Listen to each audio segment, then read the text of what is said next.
To know me is to know I love Baltimore. Shout out to friends like Tiffany at Tiffitionary.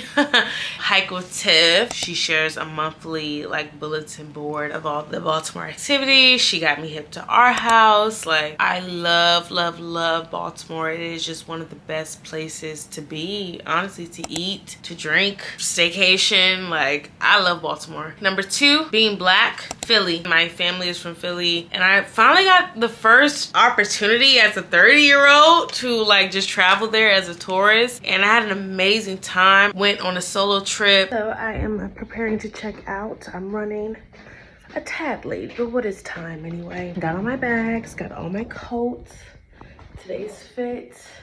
I've been doing on this like neutral kick and like this neutral peach, and this coat is doing it for me. So anywho, I'm about to walk to a coffee shop, get some matcha. Oh my gosh, this is so heavy.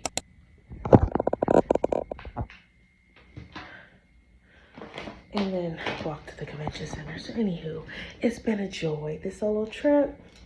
Took the train from Philly to New York to go to Canal Street and eat around Chinatown and then come back. Was walking around Philly at like 10, 11 p.m. at night, downtown, mind you. Philly really surprised me. Like, it just is also a beautiful place. I know a hint of the culture where my dad grew up in like North Philly, 15th and Broad Street, all those things. But just like the food and the thrifting culture and its proximity to New York, the people, like I had an amazing time. And just like the flower show also. Gorgeous, beautiful. Okay, number 3, to visit, I would say New York. I have another place written down, but I'm gonna say New York because when I go to New York, I love to go to Negril Village. We'll never stop frequenting this place. You will never not be famous.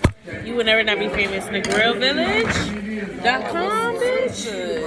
That was too, oh Lord. And the last time I went to New York, I went to CultureCon, which is like the blackest, biggest conference for black creatives in the country. It is where I met and saw some of my faves when it comes to content creators and just in terms of just like black creativity, like on just like a huge platform from like actors and like singers, everybody. Because God gave you everything you need. Everything you need is inside of you. Stop looking to, because when you ask other people, you got to remember they're going through things. So, you know, they might project a little bit of that fear onto you. You don't need that. You can't take on other people's perceptions because they will mess it up for you. I was gonna say something else. I know. I saw you guys. This is Brittany in Post, and quick funny story about me being at CultureCon during that specific talk. I was sitting next to the founder, Imani Ellis's uncle, and like her family, and I was so excited. It's my first CultureCon, and her uncle is just telling me really sweet, kind things about her and her journey, and just like motivating me to like keep going. And I need to reach out to her where she started versus where she is now. Like, she worked really hard. When we talk about alignment and God putting it all together, like that weekend, my time at CultureCon, like that moment was like, okay, back to the episode. Michael Ealy, Sierra, Shirley Ralph, her son, like everybody. Morris Chestnut, Tika Sumpter was on those stages, and I'm just like, I'm still inspired from those conversations and like the people I met. And so that took place in Brooklyn. Shout out to Brooklyn. If you listen to the Weeping episode, then you know that I am moving to New York this year. And so I'm actually between Brooklyn and Harlem. So if you have a preference, drop it in the comments. I already know what the preference is going to be, but like, yeah, a goal of mine is to like live in a Brooklyn brownstone. Like Nola Darling and Spike Lee's She's Gotta Have It, which, funny enough, I ran into the actor who plays Nola Darling, DeWanda Wise, on my way into Brooklyn for CultureCon. So like, I love me some Brooklyn. And then when me, Alana, and Jania went to Brooklyn for an Everyday People party, because we just love New York so much, we went to a place in Brooklyn for brunch. Oh, we just had a black ass day.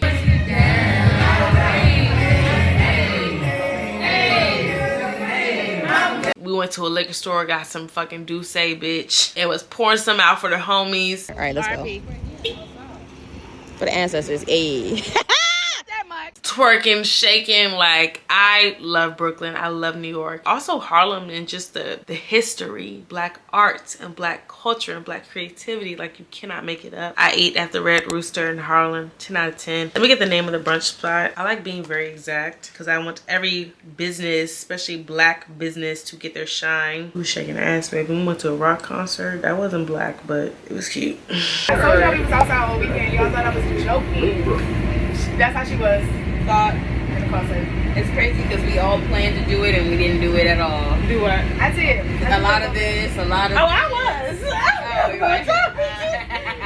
was rocking out, bitch. I was rocking out. Brooklyn residency. So 10 out of 10. I think we like saw them on TikTok or Google or something. Baby, 10 out of motherfucking 10. Catfish and grits. Jerk chicken and waffles. Hell yeah. And so I just hope that you all have an amazing Black History Month and that you just really invest and study and appreciate Black culture. Another thing that I did, again, it's only the 7th day of Black History Month, but it's just so huge. I sent a cold email in January. I'm looking for interns for my podcast, trying to just figure out like where to go, where to start. It ended up turning into an opportunity for Howard University students in an events marketing class to study my podcast as like a brand, and for their students to just kind of like come up with recommendations for me, just study my podcast and like what I do. I had a meeting with them this past week. That was like a really like a pinch me moment. I created a reel about this. I haven't like, this is me talking about it, but I talk about it in the weekend episode. Like, I'm going to get my MBA. I'm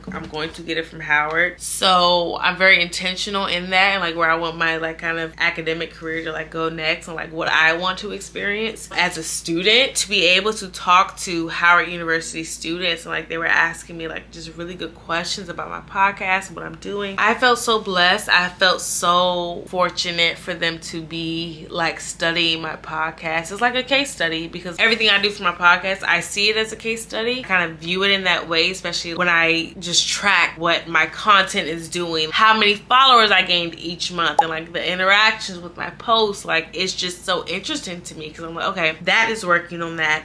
That is working. I did this on that, X, Y, and Z. And so it is a case study to me, but for it to actually be studied by Howard University students, the professor was telling me how like a lot of the students were just like excited to sign up to study my podcast, and like what I'm doing is just like, it's giving Black history. It just really is giving Black history. And so I also say that to say for a lot of the people watching, I know that for a lot of how I'm living my life, like I am Black history, and I know that what I'm doing, I'm the first in my bloodline to do these things, like going to countries solo and cities solo and like celebrating my birthday solo and like different and new places is new. And you know, it's like foreign in a lot of ways, but also what I'm actually building and spending my time investing in day and day out is historical. I'm walking in something that like my ancestors and my family and those who came before me kind of like paved the way for me to do. I'm just very grateful for it. I'm taking it all in. And so I am just like still reflecting on a lot of things, but like meeting with the students at Howard and talking to them about what I'm doing, huge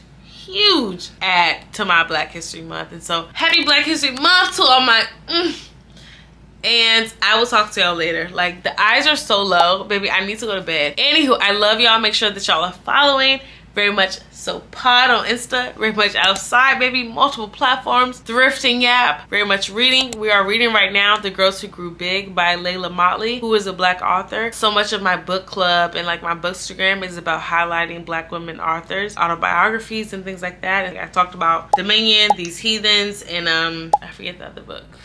That's what we are reading right now. And so I love y'all so much. Thank y'all for watching and being here, and love y'all.